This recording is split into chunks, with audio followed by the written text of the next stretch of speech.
Hello everyone, welcome back to my channel. तो आज की ये वीडियो उन सभी स्टूडेंट्स के लिए काफ़ी ज़्यादा यूज़फुल होने वाली है जिन स्टूडेंट्स ने बीए प्रोग्राम थर्ड सेमेस्टर में पॉलिटिकल साइंस सब्जेक्ट को चूज़ किया था। तो पॉलिटिकल साइंस सब्जेक्ट के अंदर उन्हें एक बुक पढ़नी होती है जिसका नाम है theory and practice of democracy. तो आज की इस वीडियो में हम इस बुक का जो यूनिट फर्स्ट है उसके मोस्ट इम्पॉर्टेंट क्वेश्चंस के बारे में डिस्कस करने वाले हैं। एंड एज़ यू नो, हम अपनी वीडियो में आपको सिर्फ और सिर्फ इम्पोर्टेंट कंटेंट ही पढ़ाते हैं जो कि आपके एग्ज़ाम के पॉइंट ऑफ व्यू से काफ़ी ज़्यादा इंपॉर्टेंट होते हैं।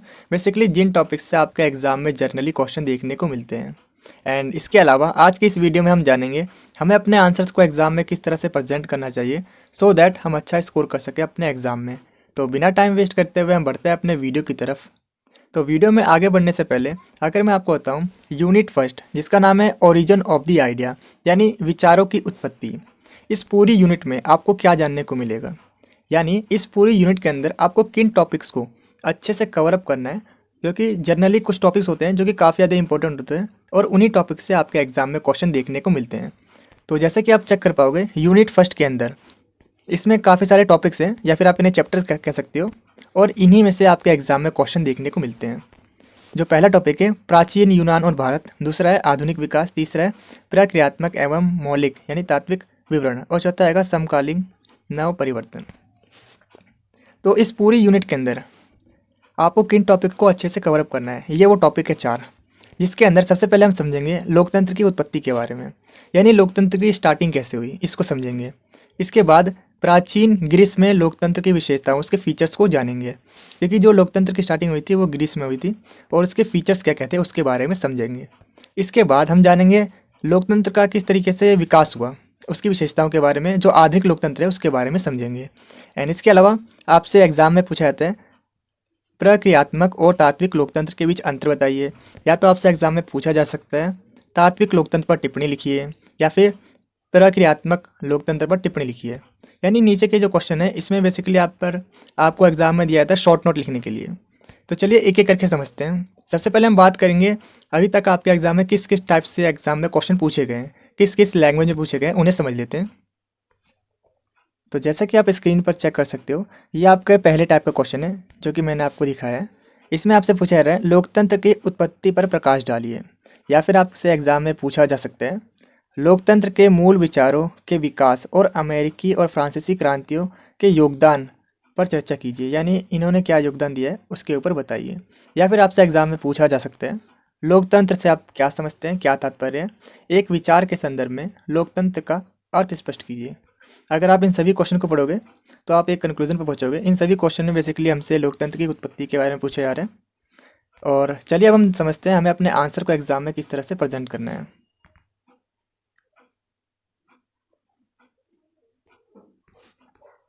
तो हमें अपने आंसर की स्टार्टिंग कुछ इस तरीके से करनी है। सबसे पहले हमें उन्हें एक इंट्रोडक्शन देना है, एक परिचय देना है। तो देखिए लोकतंत्र क्या होता है। लोकतंत्र सरकार लोगों के द्वारा चुनी जाती है, और जहाँ पर जो पावर्स हैं, जो शक्तियाँ हैं, उनका बंटवारा होता है। और ये जो पावर्स हैं ये कुछ व्यक्तियों के पास सीमित नहीं रहती, बल्कि ये जो पावर्स होती है ये आम जनता के पास होती है। तो चलिए अब हम समझ लेते हैं कि आखिर लोकतंत्र का अर्थ क्या होता है, इसकी मीनिंग के बारे में समझ लेते हैं। तो देखिए जो लोकतंत्र है वो ग्रीक भाषा के दो शब्दों से मिलकर बना है। पहला शब्द है डेमोस और दूसरा है क्रेसिया। जिसमें अगर हम बात करें, डेमोस का मतलब है जनता और क्रेशिया का मतलब होता है शासन, यानी लोगों का शासन, जनता का शासन। अब देखिए काफ़ी सारे जो हमारे विद्वान थे उनमें से एक हैं अब्राहम लिंकन, जो कि अमेरिका के पूर्व राष्ट्रपति थे। अब देखिए इन्होंने भी अपनी एक परिभाषा दी है लोकतंत्र को लेकर। इन्होंने क्या बताया, लोकतंत्र जनता का, जनता के द्वारा और जनता के लिए शासन है। तो अगर आप इस तरीके से डेफिनेशन डालोगे तो काफ़ी ज़्यादा अच्छा इम्पैक्ट पड़ता है एग्जामिनर पर। तो चलिए अब हम आगे बढ़ते हैं अपने आंसर की तरफ। तो देखिए अब इसके बाद हमें बताना है कि लोकतंत्र की किस तरीके से उत्पत्ति हुई, किस तरीके से स्टार्टिंग हुई और किस तरीके से उसका विकास हुआ। तो देखिए जो लोकतंत्र है वो एक लंबी ऐतिहासिक प्रक्रिया है जो कि काफ़ी लंबे टाइम से चलते हुए आ रही है। एंड इसके बाद आपको कुछ इस तरीके से फ्लो चार्ट बनाना है, जिसमें हम बताएंगे लोकतंत्र के विचार के विकास के चरणों के बारे में। जिसमें हम जानेंगे सबसे पहले जो प्राचीन काल में जो लोकतंत्र है, यानी जो ग्रीस का लोकतंत्र है, उसके बारे में समझेंगे, उसकी विशेषताओं के बारे में समझेंगे। इसके बाद हम बात करेंगे रोमन काल के लोकतंत्र के बारे में। इसके बाद मध्यकाल में यूरोप में जो लोकतंत्र था उसके बारे में डिस्कस करेंगे। एंड इसके बाद 17वीं से 18वीं शताब्दी में जो लोकतंत्र था यानी प्रारंभिक आधुनिक काल का जो लोकतंत्र था उसके बारे में, और लोकतंत्र पे फ्रांसीसी क्रांति और अमेरिका जो स्वतंत्रता संग्राम था उन्होंने किस तरीके से अपना योगदान दिया, किस तरीके से इफेक्ट किया लोकतंत्र को, इसके बारे में समझेंगे। यानी इस टाइम के बाद जो लोकतंत्र है वो काफ़ी तेज़ी से उसका विस्तार हुआ। इसके बाद हम जानेंगे आधुनिक लोकतंत्र के बारे में। तो चलिए एक एक करके सभी को डिस्कस कर लेते हैं। सबसे पहले हम बात करने वाले हैं प्राचीन काल में लोकतंत्र के बारे में, यानी जो ग्रीस का लोकतंत्र था उसके बारे में डिस्कस करने वाले हैं। तो चलिए सबसे पहले हम बात कर लेते हैं प्राचीन काल में लोकतंत्र के बारे में। तो देखिए मैं आपको बताना चाहता हूँ जो लोकतंत्र का जो विचार था वो सबसे पहले प्राचीन ग्रीस में आया था, और प्राचीन जो यूनानी थे उन्होंने सबसे पहले लोकतंत्र की स्थापना की थी। और जो ये लोग थे, वहाँ के जो लोग थे वो क्या करते, अपने शासकों को चुनते थे, शासकों को चुनने का उनके पास अधिकार था। लेकिन इसमें भी एक कमी थी, सिर्फ और सिर्फ पुरुष ही वोट डाल सकते थे। और अगर हम बात करें महिलाओं के बारे में या दासों के बारे में या फिर जो विदेशी नागरिक थे, उन्हें चुनाव में अधिकार लेने की भागीदारी नहीं थी। तो ये इसकी एक कमी थी। नेक्स्ट हम बात कर लेते हैं रोमन काल के लोकतंत्र के बारे में। तो देखिए रोमन काल के टाइम पे भी लोकतंत्र था, लेकिन इसमें क्या होता था, लोगों द्वारा अपने प्रतिनिधि को चुनते तो थे, लेकिन जो असली पावर होती थी ना वो सिर्फ और सिर्फ कुलीन और अभिजात वर्ग जो अमीर लोग थे उनके पास ही पावर थी।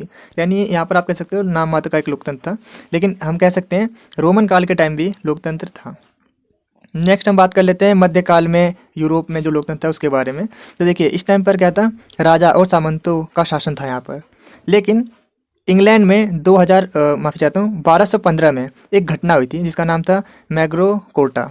अब इस घटना ने क्या किया, जो राजा है उनकी पावर को सीमित कर दिया और नागरिकों के कुछ अधिकारों की रक्षा की। तो इस टाइम पीरियड के बाद, इस घटना के बाद आप कह सकते हो यहाँ पर जो लोकतंत्र है उसका तेज़ी से विकास देखने को मिला, क्योंकि यहाँ पर अब जो राजा की जो पावर थी उन्हें सीमित कर दिया गया। तो चलिए हम बात कर लेते हैं फोर्थ पॉइंट के बारे में। फोर्थ पॉइंट है प्रारंभिक आधुनिक काल में जो लोकतंत्र था उसके बारे में बात कर लेते हैं। तो देखिए 17वीं से 18वीं शताब्दी में जो लोकतंत्र था वो काफ़ी तेज़ी से उसका विकास हुआ, काफ़ी तेज़ी से बूस्ट होने लगा। और उस टाइम के काफ़ी सारे जो विचारक थे जैसे जॉन लॉक और रूसो, ये जो विचारक थे इन्होंने लोगों को बताया कि लोगों के पास सरकार चुनने का अधिकार होना चाहिए, और जो सरकार है उन्हें जनता के प्रति जवाबदेही होना चाहिए, जनता के प्रति उन्हें कार्य करना चाहिए। नेक्स्ट हम बात कर लेते हैं फ्रांसीसी क्रांति और अमेरिका जो स्वतंत्रता संग्राम है, उन्होंने किस तरीके से जो लोकतंत्र है उसको बूस्ट किया, लोकतंत्र का किस तरीके से विकास हुआ। तो देखिए फ्रांसीसी क्रांति और जो अमेरिका में स्वतंत्रता संग्राम की जो क्रांति हुई थी, उन्होंने लोगों के बीच लोकतंत्र के जो विचार है उसको काफ़ी तेज़ी से फैलाने में एक महत्वपूर्ण भूमिका निभाई। और इससे इस स्वतंत्रता संग्राम के बाद लोकतंत्र और समानता, स्वतंत्रता और बंधुता के जो सिद्धांत थे वो काफ़ी तेज़ी से आगे बढ़ने लगे, यानी जो लोकतंत्र है वो काफ़ी तेज़ी से बूस्ट हुआ। इसके बाद हम बात कर लेते हैं आधुनिक लोकतंत्र के बारे में। अब देखिए जो आधुनिक लोकतंत्र में क्या हुआ, 19वीं से 20वीं शताब्दी में इसका काफ़ी तेज़ी से विकास देखने को मिला। अब यहाँ पर जो इसकी कुछ बुराइयाँ थी वो कम होती चली गई। अब इसमें क्या हुआ, सभी लोग वोट डाल सकते थे, सभी लोगों के पास वोट डालने का अधिकार आ गया था। और इस टाइम पीरियड तक जो सरकारें हैं वो जनता के प्रति जवाबदेही बनने लगी, यानी जिम्मेदार बनने लगी और लोगों के प्रति कार्य करना शुरू हो गया। तो चलिए हम बात कर लेते हैं हमारे सेकंड टाइप के क्वेश्चन के बारे में, जिससे में हमसे पूछा जाता है प्राचीन लोकतंत्र पर संक्षिप्त में वर्णन कीजिए, या फिर प्राचीन ग्रीस में लोकतंत्र की प्रमुख विशेषताओं का आलोचनात्मक विश्लेषण कीजिए। यानी इसमें हमसे पूछा जा रहा है जो प्राचीन ग्रीस में जो लोकतंत्र था उसके फीचर्स के बारे में बताओ, उसकी विशेषताओं के बारे में बताओ और उसकी आलोचना का विश्लेषण कीजिए। यानी इसमें क्या बुराइयाँ थी क्या अच्छाई थी दोनों के बारे में बताइए। आलोचना मतलब होता है बुराइयाँ, विशेषता मतलब होता है विशेषता के अंदर अच्छाई और बुराई दोनों पार्ट्स आते हैं। तो यानी उस टाइम पीरियड में जो लोकतंत्र है उसकी क्या अच्छाइयाँ थी और क्या बुराइयाँ थी, उन दोनों के बारे में हमें एक्सप्लेन करना है। तो देखिए सबसे पहले हम इंट्रोडक्शन देंगे लोकतंत्र के विचार की जो उत्पत्ति है। तो जैसे कि मैंने आपको बताया था लोकतंत्र का जो विचार था वो सबसे पहले प्राचीन यूनान में आया था, और जो यूनानी थे उन्होंने सबसे पहले लोकतंत्र की स्थापना की थी, जैसा कि मैंने आपको ऑलरेडी बता रखा है। तो चलिए हम बात कर लेते हैं कि जो प्राचीन ग्रीस है उसमें लोकतंत्र की प्रमुख विशेषताएँ क्या क्या थी।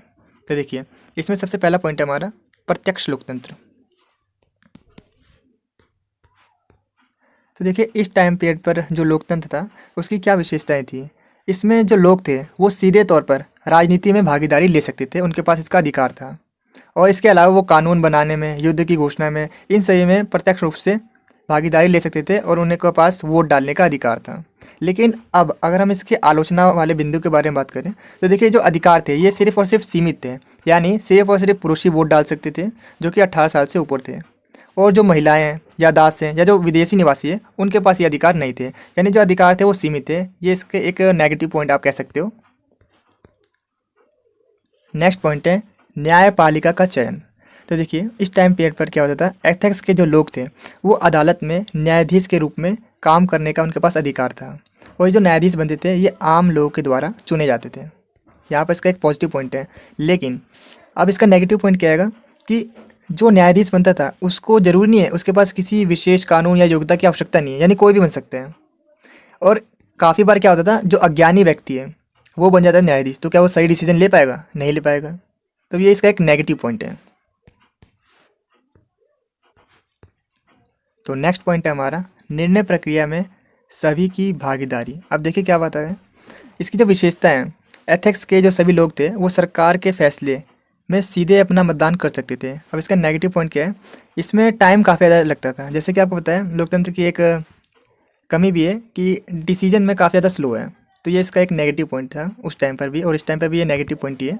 तो चलिए हम बात कर लेते हैं जो थर्ड टाइप का आपसे एग्जाम में क्वेश्चन पूछा जाता है उसके बारे में बात कर लेते हैं। तो जो थर्ड टाइप का आपसे एग्जाम में क्वेश्चन पूछा जाता है जिसमें हमसे पूछा जाता है आधुनिक लोकतंत्र का विकास और इसकी विशेषताओं के बारे में बताइए। तो इसमें सबसे पहले हम इंट्रोडक्शन लाइन देंगे जिसमें बताएंगे जो आधुनिक लोकतंत्र का विकास है वो एक लंबी ऐतिहासिक प्रक्रिया है, और इसका जो विकास है वो समय के साथ हुआ। और 17वीं से 18वीं शताब्दी में ये जो टाइम पीरियड था, इस टाइम लोकतांत्रिक जो विचार थे वो काफ़ी तेज़ी से फैलने लगे, और काफ़ी सारे जो विचारक थे जैसे जॉन लॉक और रूसो, इन्होंने लोगों को बताया कि लोगों के पास अपनी सरकार को चुनने का अधिकार होना चाहिए, और जो सरकार है वो जनता के प्रति उसके भलाई के लिए कार्य करना चाहिए। एंड इसके अलावा जो फ्रांसीसी क्रांति है और जो अमेरिकी स्वतंत्रता संग्राम है, इन्होंने लोकतंत्र के जो विचार है उसको उसे फैलाने में अपनी एक महत्वपूर्ण भूमिका अदा की, यानी एक इम्पोर्टेंट रोल अदा किया है लोकतंत्र के विचारों को लोगों तक फैलाने में। तो चलिए अब हम इसकी विशेषताओं के बारे में बात कर लेते हैं एक एक करके। तो आधुनिक लोकतंत्र की विशेषताओं में हमारा पहला पॉइंट आता है जो कि है लोकतांत्रिक चुनाव। तो देखिए इसमें जो कमी थी आधुनिक लोकतंत्र में उस कमी को दूर किया गया। इसमें अगर हम बात करें लोकतांत्रिक चुनाव, तो देखिए नागरिकों को चुनाव के माध्यम से अपनी सरकार को चुनने का अधिकार था, और जो चुनाव थे वो स्वतंत्र होते थे, निष्पक्ष होते थे और नियमित रूप से होते थे। जैसे कि आपको बताइए चुनाव कराए जाते हैं, और ये जो चुनाव थे इसमें किसी प्रकार का भेदभाव नहीं था। इसमें सभी लोग जो 18 साल से अबव हैं वो वोट डाल सकते हैं, और इसमें जितने भी जो वयस्क हैं उन्हें वोट डालने का अधिकार है। नेक्स्ट पॉइंट है संविधान और कानून। तो देखिए जो आधुनिक लोकतंत्र है वो संविधान के अनुसार ही चलता आएगा। सरकार की क्या शक्तियाँ होंगी और नागरिकों के क्या अधिकार होंगे, ये सभी चीज़ें संविधान जो दस्तावेज है उसमें लिखे होते हैं, और उसके अकॉर्डिंग ही संविधान जो हमारी सरकार है वो कार्य करती है। नेक्स्ट हम बात कर लेते हैं कानून का शासन। अब देखिए कानून का शासन का मतलब है जो कानून है वो सभी के लिए एक समान है, चाहे वो कोई आम नागरिक हो या कोई नेता हो या कोई सरकारी अधिकारी है, सभी के लिए जो कानून है वो एक समान है। फोर्थ पॉइंट है मौलिक अधिकार। अब देखिए जो आधुनिक लोकतंत्र है उसमें सभी नागरिकों को मौलिक अधिकार दिए गए हैं, अब इनकी जो रक्षा करने का कार्य है वो न्यायपालिका करती है। फिफ्थ पॉइंट है नागरिक भागीदारी। अब देखिए जो आधुनिक लोकतंत्र है उसमें नागरिकों को न केवल वोट डालने का अधिकार है बल्कि वो सरकार की नीतियों में भी भाग ले सकते हैं। नेक्स्ट है शक्तियों का बंटवारा। तो आधुनिक लोकतंत्र में कार्यपालिका, विधायिका और न्यायिका के बीच जो शक्तियाँ हैं, जो पावर्स हैं, उनका डिस्ट्रीब्यूशन किया गया है, पावर को बांटा गया है जिससे कि कोई भी अपनी शक्तियों का दुरुपयोग ना कर सके। तो इस तरीके से यहाँ पे पावर का बंटवारा किया गया है। नेक्स्ट पॉइंट है जनता की सर्वोच्चता। अब देखिए जो आधुनिक लोकतंत्र है उसमें जो सत्ता का जो मुख्य स्रोत है वो जनता है, यानी जो पूरी पावर है वो जनता के पास है। सरकार जनता के द्वारा चुनी जाएगी और जनता के लिए काम करेगी और जनता के प्रति उत्तरदायी होगी, यानी रिस्पॉन्सिबल होगी। नेक्स्ट पॉइंट है पारदर्शिता और जवाबदेही। अब देखिए आधुनिक लोकतंत्र में जो सरकार है उसका जो कामकाज है वो पारदर्शी है, यानी कोई भी जो नागरिक है वो जानने का पूरा अधिकार है कि जो सरकार है वो उनके एक एक पैसे को कहाँ कहाँ पर खर्च कर रही है। तो इससे जो पारदर्शिता है वो बनी रहती है और सरकार की जो रिस्पॉन्सिबिलिटी है वो बनी रहती है। नेक्स्ट है सोशल मीडिया। अब देखिए जो सोशल मीडिया है वो एक काफ़ी ज़्यादा पावरफुल हथियार है जो कि पारदर्शिता को बनाने में एक महत्वपूर्ण भूमिका अदा करता है। और जो सोशल मीडिया क्या करता है, जितने भी जो राजनीतिक प्रक्रिया है उन्हें आम जनता तक दिखाते हैं, जिससे कि जो पारदर्शिता है वो बनी रहती है। नेक्स्ट है नारीवादी लोकतंत्र।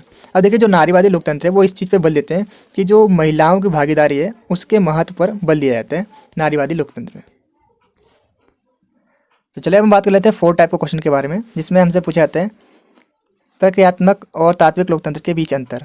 अगर आपने इस क्वेश्चन को लिया तो ये और ये आपको ऑटोमेटिकली समझ में आ जाएगा। इसमें बेसिकली आपको शॉर्ट नोट लिखने के लिए एग्जाम में पूछे जाते हैं। तो चलिए हम बात कर लेते हैं इसके आंसर की तरफ कि आपने अपने आंसर को एग्जाम में किस तरह से प्रेजेंट करना है। तो इसका आंसर हम कुछ इस तरीके से देंगे, आप इसका स्क्रीनशॉट भी ले सकते हैं। देखिए जो प्रक्रियात्मक लोकतंत्र है इसे औपचारिक लोकतंत्र भी कहा जाता है, और जो तात्विक लोकतंत्र है इसे मौलिक लोकतंत्र भी कहा जाता है। प्रक्रियात्मक लोकतंत्र में जो सत्ता है, जो पावर है और जो डिसीजन है वो दोनों जनता के हाथों में ही होती है। और जो तात्विक लोकतंत्र है उसमें जो पावर है और जो डिसीजन है वो दोनों संस्थाओं के हाथों में होती है। नेक्स्ट पॉइंट है प्रक्रियात्मक लोकतंत्र में लोगों को अपने प्रतिनिधि चुनने की स्वतंत्रता प्राप्त होती है। और वहीं तात्विक लोकतंत्र के बारे में बात करें तो इसमें जनता सीधे भागीदारी और भूमिका नहीं होती, यानी कि इसको चुनने के लिए वो प्रत्यक्ष रूप से भागीदार नहीं होते, अप्रत्यक्ष रूप से होते हैं। नेक्स्ट है प्रक्रियात्मक लोकतंत्र में स्वतंत्र न्यायपालिका होती है, और तात्विक लोकतंत्र में स्वतंत्र न्यायपालिका नहीं होती है।